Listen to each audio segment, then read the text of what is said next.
horrible idea. Oh, I just got fucking airborne. Good morning. All right, in front of me is my 2018 Mustang GT, and we're taking it on a little bit of a road trip today out to a NASA MA event at Summit Point Raceway. But first, John needs to move his car out of the way so we can actually get this thing out, and we'll get into the topic of the video that you guys probably clicked on for, which is what is my honest opinion on this car after owning it for 35,000 miles.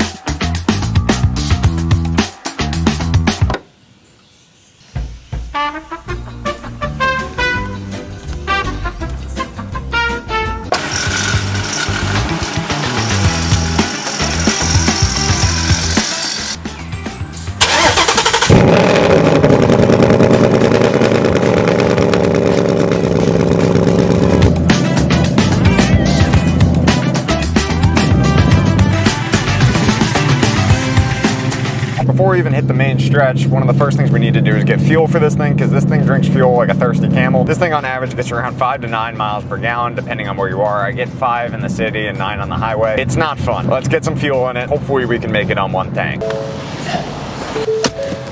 I hate to be that guy, but we actually have to go back, not even doing a bit. I left my wallet, which has my driver's license and everything, at home. The problem is I don't really know where my wallet is. All right, let's get round 2 of this shit. Exactly 35 bucks. Okay, so I've owned this car for about 3 years now, and this car has 38,000 miles on it, but the motor has 35,000 miles on it, which I'll explain shortly. But there's some pros and there's some cons to this car that I love and I absolutely despise of. So let's break this down into a few categories here. Reliability, routine maintenance, cost, and upkeep, like how much does it cost to like actually drive this thing? The ability to drive it on a day-to-day use, drivability, how easy is it to actually drive the car, and then performance, like how well can you... I'm a man-child. So the first category I wanted to cover was reliability, because obviously Fords have a very bad reputation of not being the most reliable vehicle you can have. With that said, this car has had a few problems. I drive it very lightly.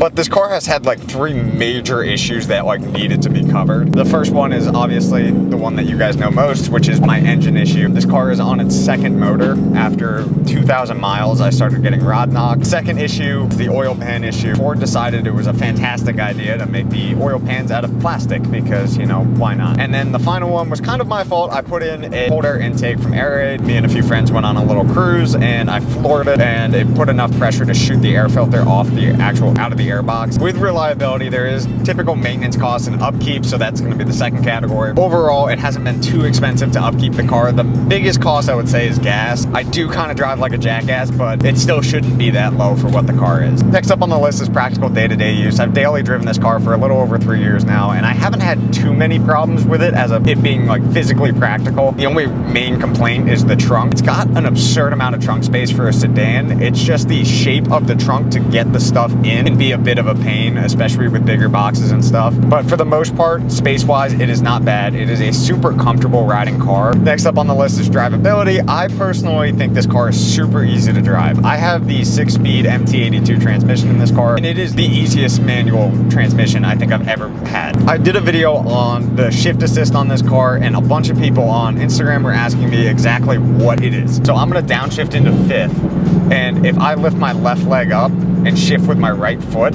clutch all the way in, shift, lift right up. So essentially what the car is doing is once it senses it's in 5th gear and I push the clutch in, it'll drop to the exact RPM at 6th gear. And you can shut all of the assists off if you like just normal manual. Last up is performance. I mean, for what the car is, being a muscle car, it is absolutely insane for performance. Muscle cars tend to have that reputation of being boats. This car is far from that. I think it more aligns with the sports car aspect of being able to jostle the car around and it being able to take it. For the price and overall aspect of how much power this thing realistically makes, it's not bad. If I could go back and pick a different car, I still would choose the Mustang. But now let's get into the other part of today's video and let's make it to Summit Point, which I have something planned for you guys that I think you guys will enjoy watching. Hi, how are you? Good, what are you guys here for? NASA. NASA?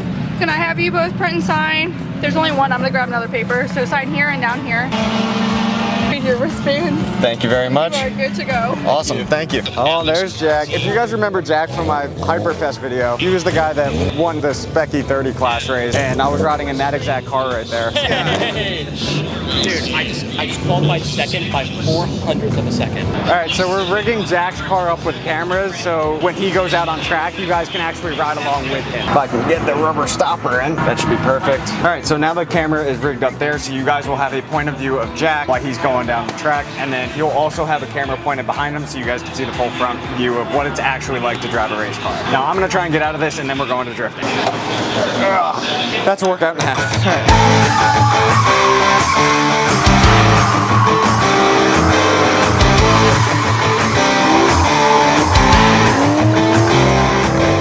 Hey Zach, I think I found your new drift car. Oh, perfect. If somebody wants to sponsor me, I'll buy that car right now. Okay, so I think we made a minor mistake. We thought this was the drift course, but we're seeing a lot more smoke over there, so I'm assuming that's the actual drift course, and this is the warm-up pad where people are obviously warming up.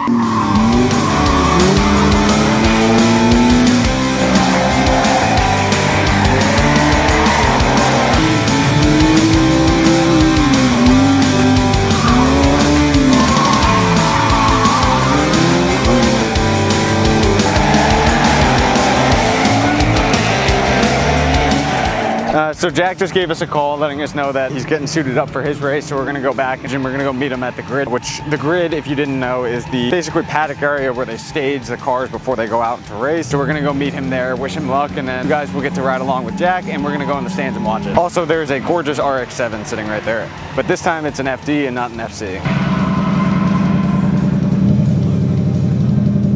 You ready? Nervous. You know, I've been doing this for a while now, but he's been racing the same car since 2009, and he's won multiple national championships, so he's a really good driver. It's gonna be a challenge, but I think that changes that I made to the car, including like taking the seat out and stuff to get some extra weight out, hopefully will help. Have you done anything to it since Hyperfest? Like, no kidding. I rolled it off the trailer on Wednesday. From Hyperfest? Yeah. All right, dude. Best of luck. I'll be watching.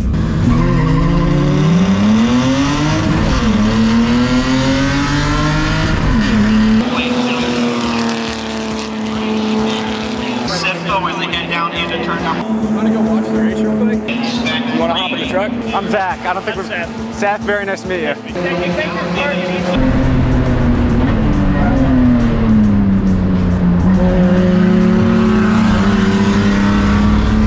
So we're right now on our way to turn 6 to go watch Jack go around from a better view. I'm pretty sure, yeah, back there where you turn off right is where I brought the Mustang when I first came here the first time and got it stuck. That's where we were trying to drive through. Because Mason told me to go down that way and was like, yeah, you can make it, and it just rained. And the car got stuck. It took me like 5 minutes to get out of there. I'm just waiting for one of these branches that's hanging over to just like full on decapitate me. All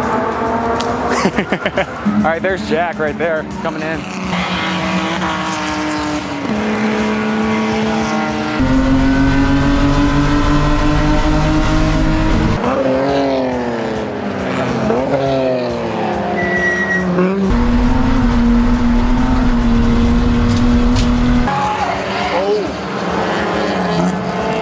On the brakes. I thought he was going off.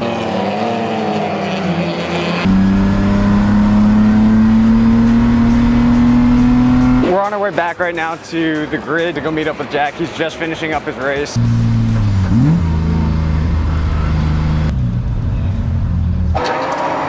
What place did you come in? Second? Yeah, you could definitely see where he hit you there. All right, so Jack came in second, which not bad at all. That's a huge congrats to him. He did get hit on the front right tire and then the back left. It happened. I mean, worked out pretty good for him. Now they're just prepping the cars on the dyno over there like they did over at Hyperfest, if you remember that skit. So he just made 160 horsepower, which is literally the cap of the class. If you haven't already seen the Hyperfest video, go watch that. That's actually a very entertaining video.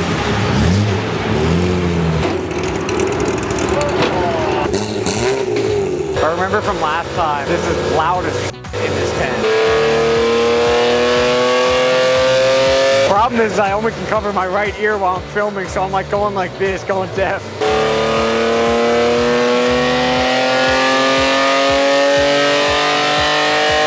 So Jack met the regulations, all that really matters. So I am hopping back in the Spec E30, just the same as Hyperfest. As per usual, there is no passenger seat again.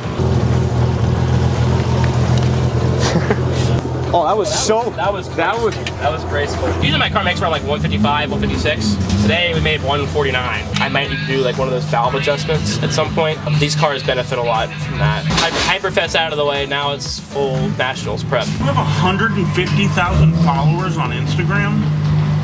That's what he just said. Yeah. Oh, dude, I was like, did I gain like a shit ton of followers? Out of f***ing nowhere. He's trying to make me famous. He's trying to. It looks way cooler. Yeah. Alrighty, we're heading out. Yeah. Nice meeting you. Zach, safe travels, man. Alrighty, I think that's gonna be a wrap on today's video. Thank you guys so much for watching. I love you guys so much, and I'll see you guys in the next one. Peace.